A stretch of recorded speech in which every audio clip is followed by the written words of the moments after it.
Hey everyone, I'm here to talk about different family structures and culturally how those family structures develop and why they're beneficial for the families. So, here in Los Angeles, we typically have a nuclear family setting. Now, in the nuclear family, it is you have the parents and then you have the children, and that makes up that household.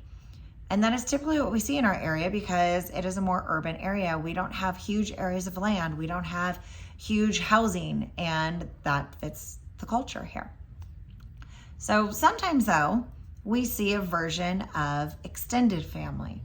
Now, when you think extended family, I think first thing comes to mind recently is the movie Encanto, where you have grandma, you have her children, you have their children, those children's spouses, you have their children, and it is a very large family. Now, here in Los Angeles, we can't really have that. We don't really have the big enough homes to accommodate that many people in a house. But we do, however, see a version of the extended family, which is called the STEM family. Now, the STEM family is just 3 generations. So it would be grandparents with one of their adult children, with their spouse, with their children. So we tend to see that just because sometimes housing around this area is expensive, taking care of the grandparents helping take care of children now since so many households have dual working parents. And sometimes areas now we're allowed to build multiple houses. We can have like ADUs on top of our properties, so we start to see that dynamic. But one thing I want to kind of get into here is the different family structures and dynamics and households that we don't see on a daily basis. So, polygamous families, the first thing that always came to my mind whenever I thought of polygamy or polygamous was Warren Jeffs of the Latter-day Saints. Now, in this instance, in the United States, polygamy is not legal. You are not supposed to be able to be married to multiple people at one time. So family dynamics that do believe in polygamy and have polygamy here in the United States, typically they were married to one person, and it's a serial monogamy because before they get their next spouse, they actually divorce the first person, marry the next person, and they just divorce and then get married to new people to make it legal in the United States. But in other areas of the world, polygamous is legal. So there are actually 2 versions of polygamy. There is polygamy, which we think of, I think the term most often, but polygamy is actually referring to when a man marries multiple women. So a man has multiple wives. Then there is polyandry. Polyandry is where a woman marries multiple men. Now, polyandry is not as common as polygamy, but there are areas that do still have it.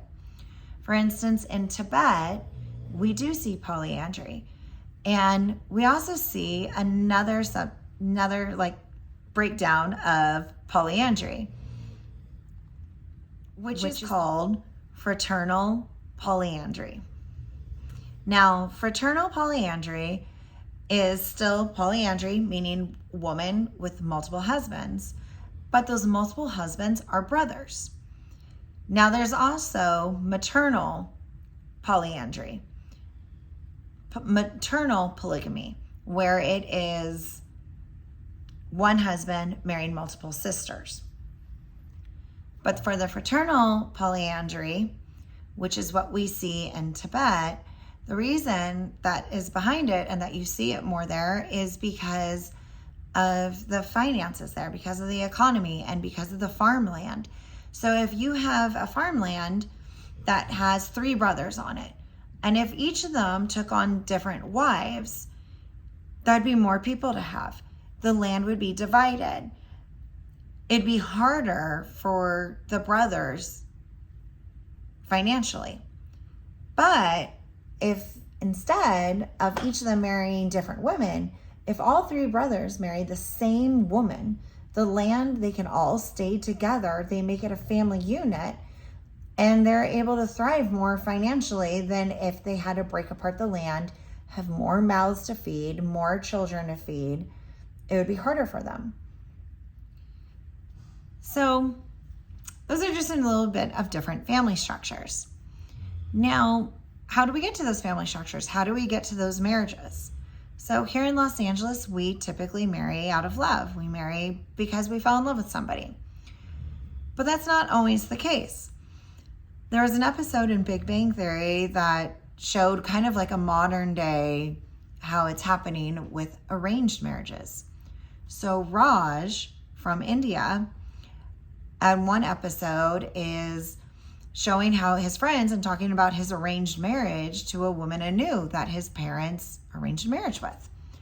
So his friends are saying, how can you marry someone that you don't know? You don't know anything about them. Like, how are you going to do this just because your parents say to marry them? And he made it very clear. Well, we have similar backgrounds. Our families get along. We are paired together. Like, our religions, our culture, everything's paired together.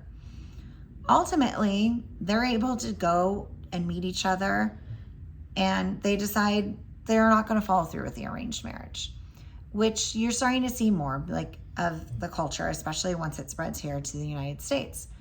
But there are some cases where arranged marriages are still set, and those arranged marriages help the families. It's because of religious purposes, it's for financial purposes, it's for the success of the family.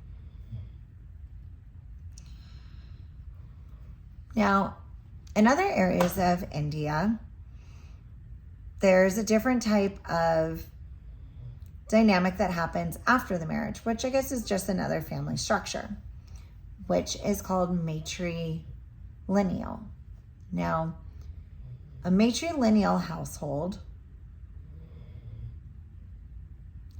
is where once the husband and wife get married, instead of the husband and wife moving in with each other, the husband goes back to his house where his mother is.